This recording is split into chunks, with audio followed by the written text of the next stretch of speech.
Ibyakozwe n'intumwa igice cya 23. Pawulo atumbira abanyarukiko arababwira ati, bagabo bene data, nahoranye umutima utagira ikibi undega imbere y'Imana kugeza kuri uyu munsi. Ananiya umutambyi mukuru ategeka abamuhagaze iruhande kumukubita ku munwa. Maze Pawulo aramubwira ati, Imana izagukubita wa rusika rwasizwe ingwa we, wicajwe no kuncira urubanza nk'uko amategeko ategeka, maze ugategeka ko bankubita uca ku mategeko. Abahagaze aho bati, uratuka umutambyi mukuru w'Imana? Pawulo ati, bene data, sinarinzi ko ari we mutambyi mukuru, kuko byanditswe ngo ntukavuge nabe umutware w'ubwoko bwawe.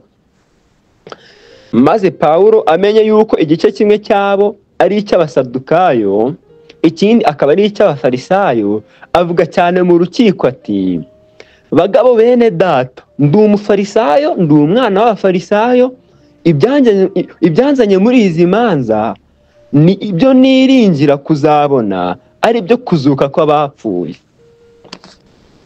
Amaze kuvuga atyo, habaho intonganya z'abafarisayo n'abasadukayo. Abantu birema ibice, kuko abasadukayo bahakanaga yuko ari ntawe uzuka cyangwa ko habaho marayika n'umwuka, ariko abafarisayo babyemeraga byose. Habaho urusaku rwinshi. Abanditsi bamwe mu gice cy'abafarisayo barahaguruka bajya impaka bati, nta kibi twabonye kuri uyu muntu, niba umwuka cyangwa marayika yaravuganye nawe, ibyo bidushishikaje iki?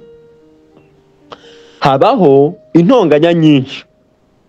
Umutware w'ingabo atinya yuko batanyagura Pawulo, niko gutegeka ingabo kumanuka ngo zimubanyage ku maboko, zimujyane mu rugo rw'igihome.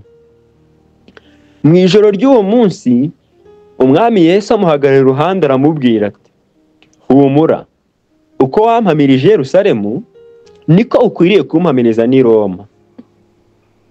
Bukeye Abayuda baraterana, bararahira bahiga yuko batazarya ntibanywe batarica Pawulo. Abahuje inama yo kurahira batyo basagaga 40. Bajya ku batambyi bakuru n'abakuru bati, twarahiye, twahize ibikomeye yuko tutazarya tutarica Pawulo. Nuko mwebwe n'abanyarukiko mubwire umutware w'ingabo amumanure amubagezeho, maze mwigire nk'abashaka kurushaho kumenya ibye neza. Natwe turaba twiteguye kumwica atarabageraho. Ariko mwishywa wa Pawulo yumva ko bagiye kumucira igicu, nuko araza yinjira mu rugo rw'igihome abibwira Pawulo. Pawulo ahamagara umwe mu batwara imitwe aramubwira ati, jyana uyu muhungu ku mutware w'ingabo, kuko afite icyo amubwira.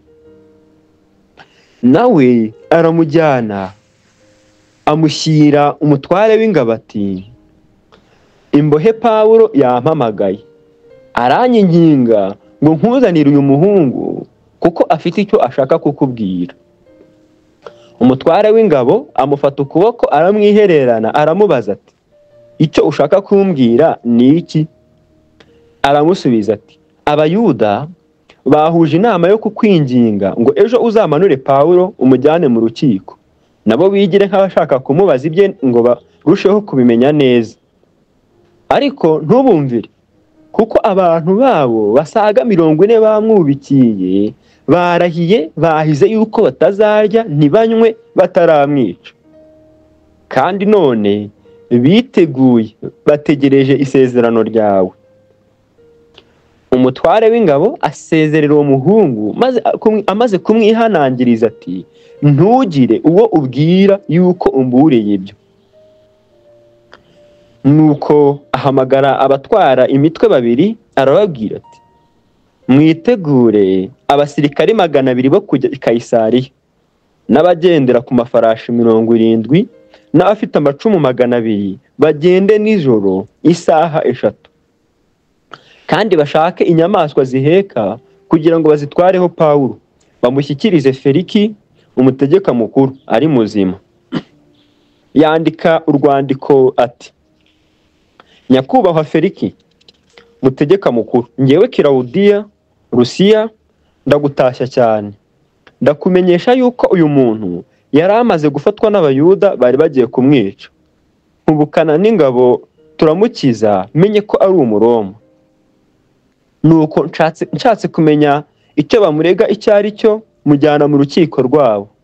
Mbona yuko aregwa impaka zo mu mategeko yabo, ariko ntacyo yarezwe gikwiriye kumwicisha cyangwa kumubohesha.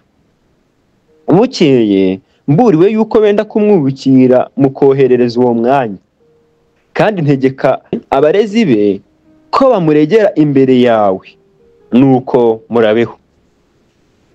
Nuko nijoro abasirikare bajyana Pawulo nk'uko bategetswe, bamujyana muri Antipatiri. Bukeye bwaho basubira mu rugo rw'igihome, basiga abagendera ku mafarashi ngo abe ari bo bamujyana. Abo bageze i Kayisariya baha umutegeka mukuru rwa rwandiko, bamushyikiriza na Pawulo. Amaze kurusoma abaza igihugu Pawulo yaturutsemo, bamubwiye yuko ari Umunyakilikiya, abwira Pawulo ati: abarezi bawe nibamara kuza nzumva ibyawe byose. Ategeka ko bamurindira mu rukiko rwa Herode.